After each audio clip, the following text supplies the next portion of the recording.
नमस्कार मित्रांनो, मी डॉक्टर तुषार Mahapankar, ENT surgeon. बऱ्याच जणांना असा एक संभ्रम असतो की बाबा का फळं केव्हा खावीत, सकाळी खावी, दुपारी खावी, जेवणानंतर खावी, रात्री खावी. ॲक्च्युली कसं आहे की फळं खायचा असा एक मॅजिक टाईम असा नाही आहे, परंतु काही नियम आहेत, काही त्याला निकष आहेत. ते जर आपण पाळले तर आपल्याला का फळापासून जे काही मिळतं ते आपण त्याचा पुरेपूर वापर करू शकतो. आता कसं असतं की फळं जी असतात ती फळं का फायबर्समध्ये अतिशय रिच असतात. का फळामध्ये का फायबर असतं, फळामध्ये एक विटॅमिन्स असतं, मिनरल्स असतात, पाणी असतं आणि अँटीऑक्सिडंट्स असतात. ते आपल्याला अत्यंत आवश्यक असतात. प्रोटीन्स आणि फॅट हे ॲक्च्युली अत्यल्प असतात. आता कसं असतं की फळामुळे आपल्याला इन्स्टंट एनर्जी प्राप्त होते आणि काही काही फळामध्ये प्रोटीन्स असतात. ते म्हणजे पेरूमध्ये थोडंसं असतं, फणसामध्ये असतं, की ॲव्होकाडोमध्ये असतं. फॅट पण असतं काही काही फळामध्ये. फॉर एक्झाम्पल ऑलिव्ह्ज आणि नारळ. हा नारळाला पण आपण फळच म्हणायला पाहिजे. आता ही फळं केव्हा खावीत जनरली ते बघा. जनरली कसं असतं की बेस्ट टाईम जो असतो फळं खायचा नॉर्मली ते म्हणजे ब्रेकफास्ट. काय होतं, आपण रात्रीपासून आपण उपाशी असतो, तर आपल्याला इन्स्टंट एनर्जी हवी असते. त्यानंतर सकाळी सकाळी आपली पचनशक्ती असते, पाचक शक्ती असते, ती ॲक्च्युली उत्तमोत्तम असते आणि आपल्याला इन्स्टंट एनर्जीची गरज असल्याकारणाने सकाळी जर आपण ब्रेकफास्ट यावेळी जर आपण फळं घेतली तर त्या फळांचा पुरेपूर आपण वापर करू शकतो. फळामध्ये जे काय असतं ते आपल्या शरीराला मिळतं आणि आपण ते इझिली ॲब्झॉर्ब करू शकतो. त्यानंतर 2 जेवणाच्या मध्ये जी काही गॅप असते तर त्या गॅपमध्ये म्हणजे समजा आपण दुपारी जेवतो, रात्री जेवतो, तर त्या 2 दुपारी आणि रात्रीच्या जेवणाच्या मध्ये जी काही गॅप असते तर ती गॅप भरण्यासाठी त्यावेळी आपल्याला भूक लागू नये, त्यावेळी आपल्या शरीरातली जी एनर्जी आहे का ती कायम राहावी, त्याकरता सुद्धा फळं खाल्ली जातात. ते एक ॲक्च्युली बेस्ट टाईम आहे टू ब्रिज द गॅप. आता समजा जर कोणी वर्कआउट करते, व्यायाम करते, तर जनरली काय असतं की एक अर्धा ते 1 तास पूर्वी इन्स्टंट एनर्जीसाठी फळं खाल्लेली उत्तम. साधारणतः केळी खातात लोक, का तुम्ही बघितलं असेल का बऱ्याच ठिकाणी इवन टेनिस प्लेयर्स वगैरे केळी खातात का तुम्ही बघितलं असाल. नंतर वर्कआउट झाल्यानंतर आपल्याला एनर्जीसोबत फॅटची गरज असते का प्रोटीनची गरज असते. त्याच्यामुळे ही जी फळं असतात ती जनरली 1 ते 2 तास जाऊ द्यायचे का वर्कआउट केल्यानंतर आणि मग खाऊ शकतो. परंतु फळांसोबत का प्रोटीनसाठी नट्स खायचे. नट्स म्हणजे तुम्हाला माहिती आहे ना, बदाम, अक्रोड वगैरे वगैरे. आणि फॅटसाठी जनरली योगर्टसुद्धा घेतात. आता का बऱ्याचदा काय होतं की वेट मॅनेजमेंट. आता काय असतं की जर समजा कोणाला वेट मॅनेज करायचं आहे, त्या वेट मॅनेज करणं म्हणजे काय, कमी खाणं. त्याच्यामध्ये काय करावं लागतं की साधारणतः एक अर्धा तास पूर्वी किंवा 1 तास अगोदर जेवणं अगोदर का फळं खातात. त्यामुळे काय असतं की फळामध्ये जे काही हे असतं फायबर असतात, तर त्यामुळे आपलं पोट भरतं आणि ते पोट भरल्यानंतर आपल्याला एक प्रकारचं फिलिंग येतं पोट भरल्याचं. त्याला आपण सटायटी म्हणतो. तर त्याच्यामुळे पोट भरल्याचं फिलिंग येतं आणि ते फिलिंग आल्यानंतर भूक असते का ती नॅचरली थोडी कमी होते आणि नंतर मग खूप आपल्याकडनं अन्न खाल्लं जात नाही. आलं लक्षात. त्यामुळे ऑटोमॅटिक वेट हे होतं, मॅनेज होतं. आता केव्हा फळं खाऊ नये generally after heavy meals. Heavy meal आपण घेतलं की त्याच्यानंतर लगेच फळं खायची नसतं. ह्याचं कारण असतं की ऑलरेडी आपल्या पोटात अन्न असतं, जठरात पूर्ण अन्न असतं भरलेलं आणि त्यात जर आपण फळं खायचा प्रयत्न केला तर काय होतं, आपण जर ती फळं खाल्ली तर ती फळं पूर्णतः पचन त्याचं होत नाही. फळांमध्ये जे काही शुगर असते, जे काही साखर असते, ती ॲक्च्युली तिथेच राहते पोटामध्ये आणि ती साखर नंतर फर्मेंट होऊन त्यापासून ब्लोटिंग होतं, गॅस वगैरे होतात आणि आपलं पोट जरा थोडंसं फुगल्यासारखं वाटतं, त्याला आपण ब्लोटिंग म्हणतो. रात्री विशेषतः फळं खायची नसतात जनरली ॲट नाईट. रात्री कसं असतं की आफ्टर फुल मील्स म्हणजे आपण समजा जर डिनर झालं, पूर्ण पोट भरून जेवल्यानंतर जनरली फळं खाऊ नयेत. कारण तुम्हाला मी आता सांगितलं ते कारण. आणि ज्या लोकांना गर्ड आहे, गर्डमध्ये काय गॅस्ट्रोइसोफेजियल रिफ्लक्स डिसीजेस किंवा आपण त्याला हायपर ॲसिडिटी म्हणतो, त्या लोकांनी इस्पेशली रात्रीची ॲसिडिक फळं खाऊ नये. ॲसिडिक म्हणजे काय, सिट्रस फूड्स, संत्र का मोसंबा वगैरे वगैरे, पायनॅपल वगैरे वगैरे, तर ती रात्री जनरली खाऊ नये. आता काय होतं की रात्री आपण जर फळं खाल्लीत तर कधी कधी आपली ब्लड शुगर पण स्पाईक होते. हे लक्षात ठेवा. त्यामुळे डायबिटीज लोकांमध्ये हे अतिशय इम्पॉर्टंट आहे. ज्या लोकांना डायबिटीस आहे त्यांना फक्त फळं जर त्यांनी खाल्ली तर त्या लोकांमध्ये शुगर पटकन वाढते. डायबिटीसच्या लोकांनी अशी फळं खायची की जी फळं लेस ग्लायकेमिक इंडेक्स म्हणतात त्याला, आणि हाय फायबर्स, म्हणजे ज्याच्यामध्ये शुगर कमी, ग्लायसेमिक इंडेक्स कमी. आता कसं असतं, ग्लायसेमिक इंडेक्स जास्त असलेली फळं म्हणजे कुठली, पिकलेली केळी, आंबे वगैरे वगैरे, आणि नंतर ग्लायसेमिक इंडेक्स कमी असलेली फळं आणि हाय फायबर.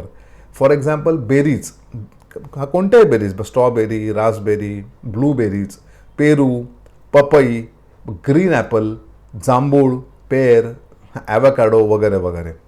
आणि नेहमी लक्षात ठेवा की डायबिटीसमध्ये का फळांसोबत का प्रोटीन पण खा आणि थोडं फॅट पण घ्या. का प्रोटीन म्हणजे नट्स. तर जर तुम्ही डायबिटीसमध्ये जर तुम्ही फळं खाल्ली आणि त्याबरोबर का प्रोटीन्स म्हणजे नट्स खाल्ले, योगर्ट वगैरे घेतलं, तर त्या फळातली का जी काही शुगर असते तर ती कमी ॲब्झॉर्ब होते. हे लक्षात ठेवा. नेहमी लक्षात ठेवा की पूर्ण फळ खाणं, होल फ्रूट, ज्यूस नाही, का ज्यूसमध्ये जनरली फायबर नसतात.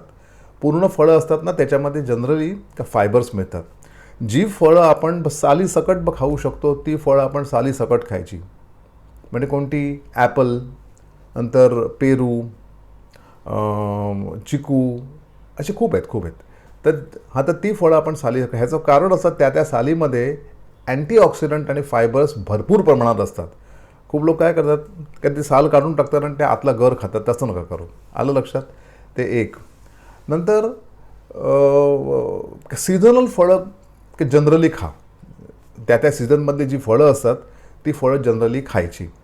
आणि नेहमी फ्रेशली कट केलेली फळं खा. आलं लक्षात? का दुसरा अतिशय महत्त्वाचा प्रश्न मला विचारला जातो की बाबा फळं फ्रीजमध्ये ठेवायची का? सिम्पल तुम्हाला एक सांगतो उत्तर. जी फळं उष्ण हवामानात होतात, पिकतात, शीत हवामानात नाही, थंड हवामानात नाही, उष्ण हवामानात, ती फळं आपण फ्रीजमध्ये ठेवू नये. फॉर एक्झाम्पल केळी, पपई, आंबे, पायनॅपल वगैरे वगैरे, अननस, हे जनरली आपण फ्रीजमध्ये कधीच ठेवायचं नसतं. कारण ती लगेच ते खराब होणार. कारण ती सगळी फळं उष्ण हवामानातली फळं आहेत. पण थंड हवामानातली कोणती फळं, म्हणजे बेरीज, ब्लूबेरी, स्ट्रॉबेरी, सफरचंद, पीच, प्लम, ती आपण एक वेळ फ्रीजमध्ये ठेवली तर चालतात. दुसरी गोष्ट, का फ्रीजमध्ये ठेवल्यानंतर त्या फळांचं टेक्स्चर जरा थोडंसं कमी होतं आणि त्यांचा फ्लेवर पण जरा कमी होतो. त्यामुळे as far as possible freshly पिकलेली, फ्रेशली कट केलेली फळं खा. नंतर फळामुळे सर्दी होते का? तर हा ॲक्च्युली एक मोठा गैरसमज आहे. फळामुळे कधीही सर्दी होत नाही. काय फळांची ॲलर्जी फक्त असते, काय फळांची, जसं आपल्याला खाद्यपदार्थांची ॲलर्जी, तसं काय फळांची, परंतु सर्दी नाही. फळांमध्ये जर समजा इस्पेशली जर सायट्रस फूड्स, ऑरेंजेस म्हणा, पायनॅपल म्हणा, तर ते आपण डायरेक्ट खाल्ल्यामुळे त्याच्यामध्ये जे हे असतं सायट्रिक ॲसिड असतं, तर ते घशाला लागून आपला घसा खवखवू शकतो. त्यामुळे ते घसा खोकवणार. नाकातली सर्दी फळामुळे कधीही होत. नाकामध्ये जी काही सर्दी होते आपल्याला, शेंबूड, शिंका, नाकातपणे, हे सगळं बाहेरच्या वातावरणात जे काही डस्ट पार्टिकल, पोलन ग्रेन, ते आत जाऊन होतं.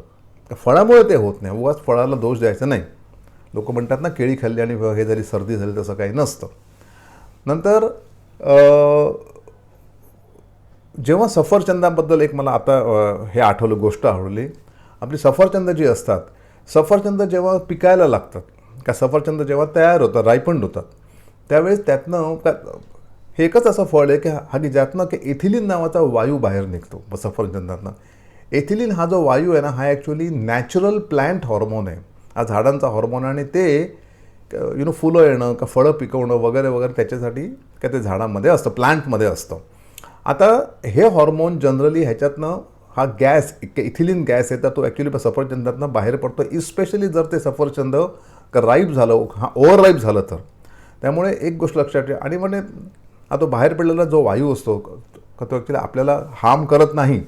परंतु हेच जर सफरचंदाचं आपण एखादं सफरचंद एकदम ओव्हरराईप झालेलं आहे, तर ते सफरचंदाचं आपण कुठेतरी फळांमध्ये ठेवलं, इस्पेशली केळी म्हणा किंवा टोमॅटो म्हणा, तर ते वायू बाहेर जातात आणि ते ती केळी लगेच पिकवतात आणि ते खराब करू शकतात. आलं लक्षात? त्याच्यामुळे एक अशी म्हण आहे, वन बॅड ॲपल इफेक्ट. म्हणजे एखादा बॅड ॲपल जर घेतला आणि आपण ते फळामध्ये ठेवलं आणि स्पेशली त्या त्या ॲपलच्या भोवती का जरी आपण का दुसरी फळं म्हणजे एक सफरचंद जरी ठेवली दुसरी, तर ती सफरचंद लगेच पिकतात.